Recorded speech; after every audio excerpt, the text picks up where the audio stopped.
Good morning, dear students. Now, in our previous video, we had read that how Rusty was recalling his past memories. तो किस प्रकार से और he describes various kinds of adventures which he with his two friends Anil and Somi used to make, and then he had said that he didn't remember how did they break up. उनका किस प्रकार से बिछुड़ना हुआ ये तो उसको याद नहीं था, लेकिन इतना से याद था कि सोमी ने जब मैट्रिक की परीक्षा उत्तीर्ण कर ली तो वो तो मिलिट्री स्कूल में चला गया था और उसने 3 वर्ष पहले उसको देखा था, तो मिलिट्री स्टाइल की रॉबीली मुझे उस पर देखनी थी। सोमी और सोमी के स्कूल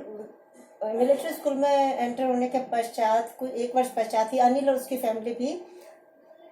उस जगह को छोड़ करके दिल्ली के लिए चले गए थे। अब सोमी का तो फाइनल था कि भाई वो तो मिलिट्री स्कूल में एंटर किया तो मिलिट्री प्रोफेशन में जाएगा, और उसके आगे चल के कह रहा है कि अनिल के बारे में मैं कुछ बता नहीं सकता क्योंकि I could not visualise Anil in any conventional occupation, he was so unpredictable. I could not visualise का मतलब होता है कि अपन अपनी वो एक प्रकार से की कल्पना करना, कि किस प्रकार से अपनी कल्पना शक्ति की अपने दिमाग की आंखों के द्वारा किसी की कल्पना कर लेना, कोई चीज देख लेना पहले से। तो कह रहा उसके बारे में मैं कोई कल्पना नहीं कर सकता या उसके बारे में मुझे कोई सोच नहीं सकता था अनिल इन एनी कन्वेंशनल, किसी भी परंपरागत ऑक्यूपेशन यानी कि व्यवसाय, कि वो कौन सा व्यवसाय चुन सकता था इसके बारे में उसको कोई आइडिया नहीं था या कुछ कल्पना भी नहीं कर सकता था, क्योंकि he was so unpredictable. Predictable होता है जिसके बारे में कोई भविष्यवाणी की जा सके, अनप्रेडिक्टेबल कि उसके बारे में कुछ भी कहा नहीं जा सकता था कि वह भविष्य में क्या करेगा, क्योंकि वो इतना ज्यादा एडवेंचरस था, इतना ज्यादा वाइल्ड था, अनकंट्रोलेबल था कि अपन ने अभी देखा था कि बचपन में इनकी जितनी भी एडवेंचरस एक्टिविटीज थी उन सब में जो लीडर टाइप था या जो सबसे ओरिजिनल जो आइडियाज लेकर के आता था, इनोवेटिव जो आइडियाज लेकर आता था बदमाशी के या अलग अलग तरीके के बचपन के, वो सारे अनिल के द्वारा किए गए थे। बेडशीट लेकर के आया तो भी अनिल लाया था, और जो वो एक्सप्लोजन किया था उसने गन पाउडर स्टिक का वो भी उसी ने किया था, और जो पूल को इनलार्ज करने का आइडिया था वो भी उसी का था। तो इस प्रकार से सब अलग अलग तरीके के जितने भी काम होते थे वो सब अनिल ही करता था। इसलिए वो कह रहा अनिल क्या कर सकता था इसके बारे में उसको कोई आइडिया नहीं था, वो कल्पना भी नहीं कर सकता था। ऐसा हालांकि ये बात बताने के बाद वो खुद ही अपने आप को विड्रॉ कंट्राडिक्ट करता है, अपने को ही गलत साबित कर रहा है और कह रहा है एंड येट, मतलब हालांकि इस बात ऐसी थी लेकिन फिर भी समटाइम्स आई वंडर्ड, कभी कभी मुझे आश्चर्य होता था, क्योंकि उसने कई जीवन में ऐसे लोग देखे थे कि those who are rather wild, जो बहुत ज्यादा वाइल्ड होते हैं, मतलब उच्छृंखल होते हैं, अनकंट्रोलेबल होते हैं, बहुत ज्यादा शरारती होते हैं, व्हेन दे आर यंग, जब वे युवा होते हैं, छोटे होते हैं, उस समय तो बहुत ज्यादा शरारती उत्पाती होते हैं, और वही ऑफन मतलब बहुधा ग्रो अप, वो विकसित होते हैं, बड़े हो जाते हैं, टू बी रेस्पेक्टेबल पीपल, लेकिन वो जब बड़े होने पर इतने अच्छे काम करने लग जाते हैं कि वो बहुत ही सम्माननीय लोग बन जाते हैं। वाइल जबकि द क्वाइट, जो शांत रहने वाले बच्चे होते हैं, रिजर्व्ड वंस, और जो बिल्कुल ही अपने आप में रिजर्व रहते हैं, हर किसी से मिलते जुलते नहीं, बदमाशियां नहीं करते, बहुत ज्यादा उत्पात नहीं हो जाते, अपने अंदर ही रहने वाले रिजर्व नेचर के होते हैं, वो बच्चे कभी कभी टर्न आउट मतलब ये वो साबित हो जाते हैं बड़े होकर के टू बी परफेक्ट हेलिनस ऐसे मानो कि वो हेल्थ से आए हो, बहुत ज्यादा शरारती हो जाते हैं, बहुत ज्यादा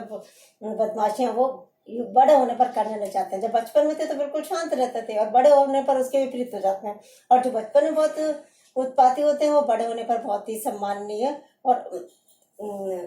अच्छी पोस्ट पर या अच्छे किसी जॉब में लग जाते हैं। तो कह रहे इसलिए कह नहीं सकते कि अनिल किस रूप में बड़ा हुआ होगा, क्योंकि उस समय उसके बाद उसका उससे मिलना हुआ नहीं है, और उस समय मिलना होना आसान भी नहीं था क्योंकि अपनी तरह उस समय मोबाइल्स नहीं होते थे, केवल पत्र व्यवहार ही संभव था, लेटर्स, जो कि एक प्रकार बहुत ही कम लोग उसको कंटिन्यू कर पाते थे। इसलिए बहुधा जो बचपन के दोस्त हैं, जो स्कूल कॉलेज के दोस्त हैं, उनसे जब एक बार बिछुड़ जाते थे तो बाई चांस ही आपको ग्रोन अप होने पर मिल जाए तो अलग बात है, अन्यथा उनसे सबसे संबंध कट ऑफ ही हो जाता था।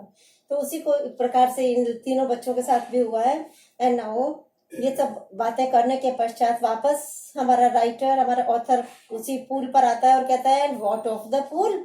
और उस पूल का क्या हुआ, एंड आवर प्लेज, और जो हमने कसम खाई थी, प्लेज यानी कि कसम, टू कम बैक, वापस आने की आफ्टर 10 years, वो क्वेश्चन पूछ रहा है। और हमारा उसका क्या हुआ, हमारे पूल का और हमारे 10 वर्षों के पश्चात वापस इस स्थान पर आने की जो हमने बचपन में कसम खाई थी, उस कसम का क्या हुआ, उसके बारे में बता रहा है आगे कि इन अप्रैल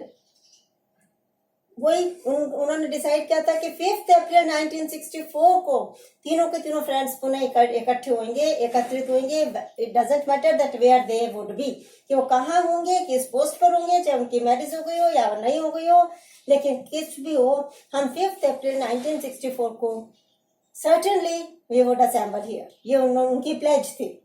तो ये रुस्टी बता रहा है कि इन अप्रैल के मंथ में आई हैपेंड, मैं हुआ बाई चांस की बात थी कि he happen to be in the same part of the country, मैं देश के फिर उसी भाग में पहुंच गया अप्रैल के मंथ में जहां पे उनका ये पूल था। एंड आई डिसाइडेड, तो रुस्टी है ये आई, तो रुस्टी कह रहा है कि मैंने डिसाइड किया, मैंने ये निर्णय किया that I at least would keep my part of the pledge, कि कम से कम मैं, आई एट लीस्ट का मतलब होता है कम से कम मैं तो आई वुड कीप, मैं रखूंगा माई पार्ट ऑफ, मेरा जो हिस्सा है प्लेज का, कसम का, कि मुझे वापस शामिल होना है, चलो कम से कम मैं तो मेरी उस कसम पर कायम रहता हूँ और मैं इसको फॉलो करता हूँ, मैं इसका अनुसरण करता हूँ। ये सोच के ये पहुंच गया। But I could not find the pool, अब पहुंचा तो गया उस जगह पर, लेकिन जो पूल इसने ढूंढा था, किसी समय में डिस्कवर किया था, आज जाके जब 10 वर्षों बाद जब पहुंचा है तो क्या देखता है कि आई कुड नॉट फाइंड, मुझे तो मिला ही नहीं द पूल, वो पूल ही नहीं था। आई फाउंड द रेविन, मैंने वो रवीन मतलब वही वो जो घाटी थी, दर्रा था, जिसकी खड़ी स्टीप